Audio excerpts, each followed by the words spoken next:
Hello everyone, I welcome in vision low. I start करेंगे Persian and Urdu Urdu literature. Persian Urdu literature में हम देखते हैं सबसे पहला हमारा आता है पर्शियन लिटरेचर। तो पर्शियन लिटरेचर जिसका रीजन आता है पर्सिया। पर्सिया मतलब ईरान, ईरान और ईरान के आसपास का जो ग्रेटर ईरान बोला जाता है। ठीक है, उसके आसपास के जो कुछ कंट्री हैं वो भी उसमें शामिल होते हैं उस लिटरेचर के अंदर। तो पर्शियन बोला जाता है it is the one of the oldest literature in world. इसका लिटरेचर बिलोंग करता है ग्रेट ईरान एंशिएंट पीरियड के अंदर, जो ग्रेटर ईरान हुआ करता था।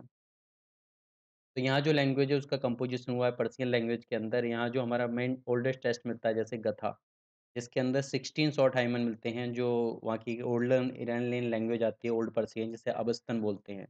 और इसी अबस्तन लैंग्वेज के अंदर एक पर्शिया का बहुत पूरा पर्शियन लिटरेचर आता है, सबसे पुराना पर्शियन लिटरेचर है।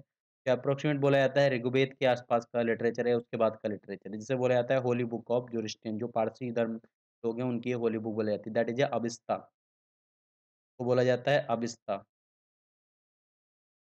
अविस्ता ग्रंथ का नाम आता है अविस्ता। ये बहुत पुराना लिटरेचर आता है अविस्ता पर्शियन लिटरेचर के अंदर।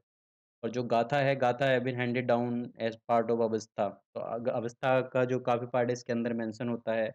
और पर्सिया को बाद में कहता है इंडिया के अंदर जब उधर से अटैक होने स्टार्ट हुए तो यहाँ पर जो है ये क्या बोलते हैं दिल्ली सल्तनत वगैरह का जब स्टार्ट होता है तो यहाँ पर जो है मिडाइवल पीरियड के अंदर इंडिया के अंदर कोर्ट लैंग्वेज यूज़ की जाती है। तो अलग-अलग हिस्टोरियन उन्होंने भी क्या किया इसे as a court language use किया और यहाँ पे उनकी रचनाएँ हुई। तो जैसे हमारे एक रचनाकार आते हैं अमीर खुसरो, आमिर हसन दैलवी, तो इन्होंने भी काफ़ी अपनी रचनाएँ पर्शियन में लिखी हैं। बाबर का जो बुक आती है तजुक मतलब ऑटोग्राफी आती है जो तुर्किश लैंग्वेज में आती है। उसको जो अकबर थे उनके ग्रैंडसन उन्होंने पर्शियन लैंग्वेज के अंदर ट्रांसलेट करवाया था। तो अकबर ने काफ़ी जो स्कॉलर थे उनको जो पर्शियन लिटरेचर लिखते थे उनको पैट्रोनाइज़ किया था और उन्होंने क्या थे महाभारत का ट्रांसलेशन पर्शियन के अंदर करवाया था। जहांगीर की ऑटोग्राफी आती है तुजुक-ए जहांगीरी, ये भी हमारी पर्शियन में लिखी गई है, यूनिक पीसफुल लिटरेचर बोला जाता है। इसके अलावा जो नूरजहाँ थीं, वो भी क्या थी पर्शियन पोएट्स थीं एक। इसके अलावा हम देखेंगे तो काफ़ी जो अलग-अलग टाइम पीरियड अलग-अलग एरिया से रहे हैं, पर्शियन पोएट वगैरह आते हैं।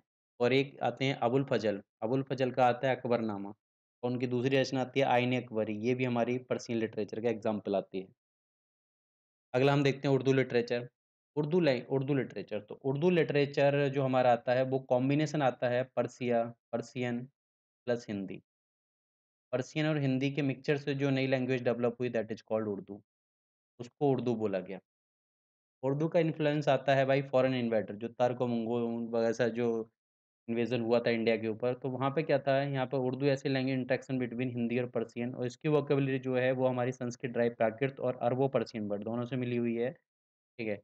तो जो उर्दू का जो मेन डेवलपमेंट हुआ है वो दिल्ली सल्तनत से स्टार्ट होता है। उर्दू लिटरेचर जो हमारी 14th सेंचुरी के आसपास नॉर्थ इंडिया के आसपास जो है डेवलप होनी स्टार्ट हुई। ठीक है, उर्दू बाद में क्या है धीरे-धीरे 18th सेंचुरी तक काफ़ी ज़्यादा पॉपुलर हो चुकी थी, ठीक है? और काफ़ी लोग या मुगल वगैरह जो थे इसमें अपनी रचनाएँ लिखते थे।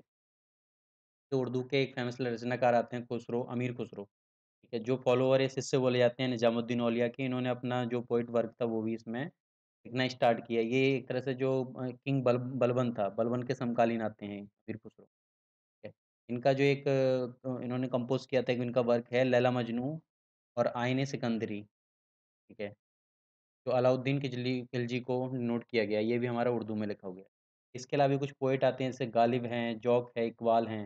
जैसे इक़बाल की एक पोएट्री आती है उनकी जैसे एक उनकी पोएट्री का कलेक्शन आता है बंग दारा और उनका एक फ़ेमस सॉन्ग आता है जो कंपोज़ हुआ है जैसे सारे जहाँ से अच्छा हिंदुस्ताँ हमारा, ये भी हमारा उर्दू में मेंशन है। तो अगले हम देखते हैं कि जो मुंशी प्रेमचंद का भी कुछ वर्क जो है हिंदी लिटरेचर के साथ-साथ उर्दू में भी रहा है, ठीक है? तो उर्दू को जो एक पोएम थी उसको बोला जाता है नज़्म। और जो लखनऊ के नवाब वगैरह थे, उन्होंने भी उर्दू को काफ़ी ज़्यादा पैट्रोनाइज़ करवाया था, ठीक है? और स्लोली धीरे-धीरे ये लैंग्वेज क्या थी डेवलप होती चली गई। ये तो हमारा उर्दू लिटरेचर और Persian literature. Thank you everyone.